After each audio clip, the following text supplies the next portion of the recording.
সাম্য ও মানবিক সমাজ বিনির্মাণে নোয়াখালীতে যুবদল, স্বেচ্ছাসেবক দল ও ছাত্রদলের যৌথ কর্মী সভা অনুষ্ঠিত হয়েছে। শহরের একটি কমিউনিটি সেন্টারে সভায় প্রধান অতিথি ছিলেন জাতীয়তাবাদী স্বেচ্ছাসেবক দলের সভাপতি এস.এম. জিলানী। এ সময় যুবদলের সাধারণ সম্পাদক মোহাম্মদ নুরুল ইসলাম নয়ন, ছাত্রদলের সিনিয়র সহসভাপতি আবু আফসান মোহাম্মদ ইয়াহিয়া সহ অন্যরা উপস্থিত ছিলেন।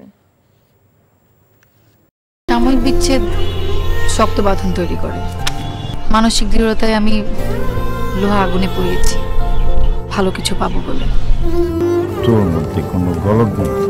আমার ভুল থাকতে পারে, আমার মধ্যে মিথ্যা নেই। ওরা কি বললো না বললো তাতে কি তোমার এমন রিয়েক্ট করতে হবে? তুমি সব সময় ভালো মানুষ হয়ে থাকতে চাও, তাই না? সবাই ভালো মানুষ, তুমি অযোগ্য। বাসে না কেউ ভালো, ডাকে না কেউ কাছে, তোমায় মনে করার কারণ খুব আছে।